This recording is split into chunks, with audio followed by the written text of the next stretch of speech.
Welcome back to JpTechStudio. வீடியோவில் நம்ம எப்படி சிம்பிளாக ஒரு ஃபோட்டோவோட பேக்ரவுண்ட் ரிமூவ் பண்ணுறது, அது மட்டும் இல்லாமல் ஒரு ஃபோட்டோவில் தேவையில்லாத ஆப்ஜெக்ட்டு இல்லைனா எதனா ஹியூமன் பீயிங் எதனா ஆப்ஜெக்ட்டை எரேஸ் பண்ணோன்னா எப்படி பண்ணுறது தான் பார்க்க போகிறோம். இது ரெண்டுத்துக்குமே நம்ம காமனாக யூஸ் பண்ண போகிற ஒரே அப்ளிகேஷன் PicsArt தான். இதை நீங்கள் வச்சுக்கலாம் கவலைப்படாதீங்க. டெலாம் சேனலில் அதை அப்லோட் பண்ணியிருக்கேன். டெலாம் சேனல் லிங்க் டிஸ்கிரிப்ஷனில் இருக்குது, நீங்கள் அங்கே போய்ட்டு டவுன்லோட் பண்ணிக்கலாம்.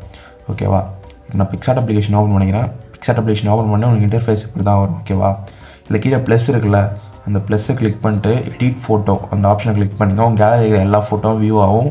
நீங்கள் ரீசெண்ட்டுன்னு மேலே இருக்குல்ல, அங்கே கிளிக் பண்ணி ஃபோல்டர் வைஸ் ஆகும். நீங்கள் போய் உங்கள் ஃபோட்டோவை தேடிக்கலாம். ஓகேவா?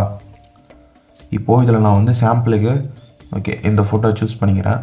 சூஸ் பண்ணிவிட்டு இப்போ இந்த ஃபோட்டோட பேக்ரவுண்டை மட்டும் நம்ம ரிமூவ் பண்ணணும். அந்த பர்சன் நம்மளுக்கு தேவை அப்படின்னா கீழே ஸ்க்ரால் பண்ணிங்கன்னா ரிமூவ் பிஜி ஒரு க்ரௌன் சிம்பிள் போட்டு ஒரு ஆப்ஷன் இருக்குல்ல, அதை நீங்கள் கிளிக் பண்ணவொடனே போடணும். கொஞ்சம் நேரம் ப்ராசஸ் ஆகி உங்களுக்கு அந்த ஃபோட்டோ பேக்ரவுண்ட் இல்லாமல் டிரான்ஸ்பரண்ட்டாக பிஎன்ஜியாக கிடைக்கும். ஓகேவா? இது நீங்கள் கலர் வைக்கிறதுனாலும் இப்போ நீங்கள் கலர் கீழே ஏகப்பட்ட கலர் இருக்குது.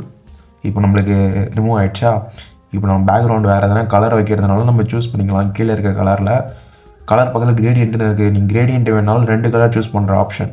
ஓகே, அப்படி நீங்கள் சூஸ் பண்ணிக்கலாம். அப்புறம் பேக்ரவுண்டுன்னு அதிலே சில ஃபோட்டோலாம் கொடுத்துருப்பாங்க, அதை வைக்கிறதுனால நீங்கள் யூஸ் பண்ணிக்கலாம். அது கொஞ்சம் லோட் ஆகும், டவுன்லோட் ஆக. ஓகேவா?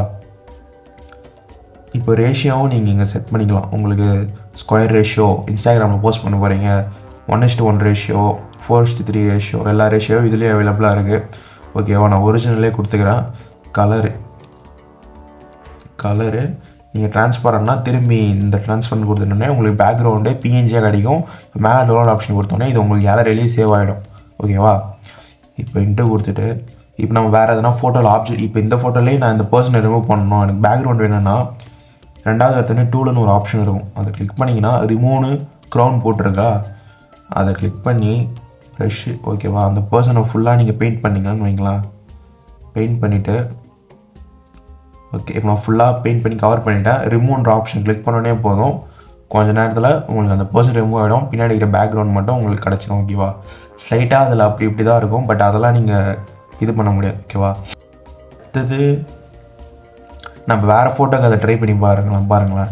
ஓகே, டிஸ்கார்ட் கொடுத்துட்டு ஓகே, இப்போ நான் இந்த ஃபோட்டோ சூஸ் பண்ணிக்கிறேன். இந்த ஃபோட்டோவில் இப்போ இந்த பிளாக் காய் வந்து எனக்கு எரேஸ் ஆகணும். அதுக்கு நான் என்ன பண்ணணும்னா திரும்பி அந்த டூல்ஸ் ஆப்ஷனில் ரிமூவ்ன்ற ஆப்ஷன் போய்ட்டு சைஸை எந்த அளவுக்கு வேணுமோ அந்தளவுக்கு வச்சுட்டு ஓகே, நான் அந்த பையனை மட்டும் இப்போ கலர் பண்ணிக்கிறேன். கலர் பண்ணி ரிமூவ்ன்ற ஆப்ஷன் கொடுத்தோன்னே போதும், கொஞ்சம் செகண்டில்